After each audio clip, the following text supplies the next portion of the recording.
आज की हमारी कहानी है आशीर्वाद और श्राप। स्वर्ग में भ्रमण कर रहे नारद जी यह देखकर बड़े हैरान थे कि धरती पर वह लोग तो बहुत खुश है जो धन के पीछे भागते हैं, लेकिन वे लोग बड़े दुखी हैं जो भगवान की भक्ति और पूजा करते हैं। नारद जी यह देखकर काफी परेशान हो गए और जब उनसे रहा नहीं गया तो वह सीधे पहुंचे बैकुंठ धाम इस प्रश्न का समाधान जानने के लिए भगवान विष्णु के पास। नारद जी जैसे ही भगवान विष्णु जी के धाम पहुंचे, भगवान विष्णु उनके मन की बात पहले से ही जानते थे। विष्णु भगवान ने नारद से कहा, चलो धरती लोक पर चलते हैं और आपके प्रश्न का समाधान करते हैं। दोनों साधु का भेष धारण करके धरती लोक पर पहुंचे। वह दोनों सबसे पहले एक बड़े व्यापारी के द्वार पर भिक्षा मांगने के लिए गए। उन दोनों को अपने द्वार पर देख व्यापारी बड़ा गुस्सा हुआ और उन्हें भला बुरा कहा और बिना कुछ दिए उनको वहां से जाने के लिए कहा। जाते जाते साधु के रूप में भगवान विष्णु ने उसे आशीर्वाद दिया कि तुम्हें और भी ज्यादा धन मिले। नारद जी को यह देखकर बड़ा आश्चर्य हुआ, लेकिन वह कुछ बोले नहीं और वह भगवान विष्णु के साथ चलते रहे। थोड़ी देर बाद वह एक बुढ़िया की कुटिया पर जा पहुंचे। वह गरीब बुढ़िया एक छोटी सी कुटिया में रहती थी।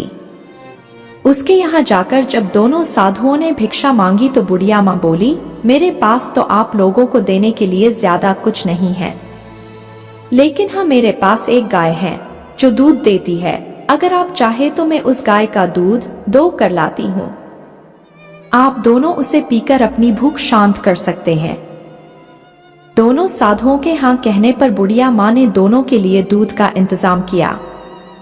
दोनों ने दूध पीकर और खुश होकर साधु के भेष में विष्णु भगवान ने जब बुढ़िया माँ से कहा कि बताओ तुम्हें क्या चाहिए, तो वह बुढ़िया माँ ने कहा कि मुझे कुछ भी नहीं चाहिए, बस आप मुझे आशीर्वाद दे दीजिए, मेरे लिए इतना ही काफी है। आशीर्वाद देकर जब दोनों साधु वहां से जाने लगे तब जाते जाते विष्णु भगवान ने बुढ़िया माँ से कहा कि तुम्हारी गाय कुछ दिनों में मरने वाली है। वहां से थोड़ा आगे जाने पर नारद जी बड़े परेशान हो गए और विष्णु भगवान से बोले, यह कैसा न्याय है भगवान, लेकिन उस व्यापारी ने आपका और मेरा कितना अपमान किया और उसने हमें गालियां भी दी, लेकिन आपने उसे और ज्यादा धन देने का आशीर्वाद दिया।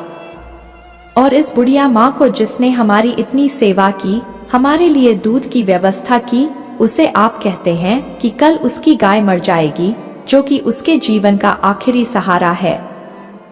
ऐसा क्यों भगवान?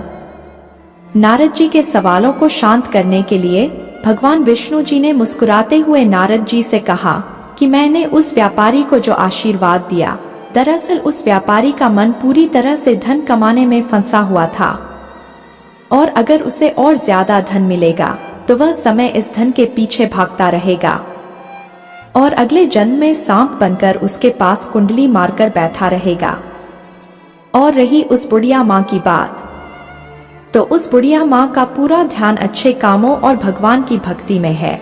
सिर्फ थोड़ा सा मन उसका उस गाय में अटका हुआ था और वह अपने आखिरी समय में उस गाय के मुंह में यह चिंता करती रहती कि उसके मरने के बाद इस गाय का क्या होगा।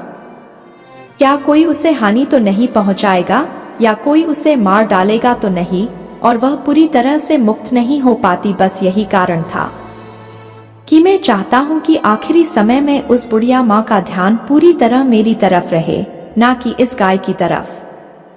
भगवान विष्णु के समझाने के बाद और इस पूरी घटना के बाद नारद जी का मन पूरी तरह से शांत हो गया और वह दोनों खुशी खुशी वापस स्वर्ग लोक लौट गए।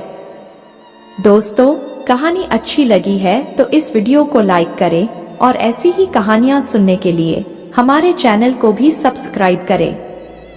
धन्यवाद।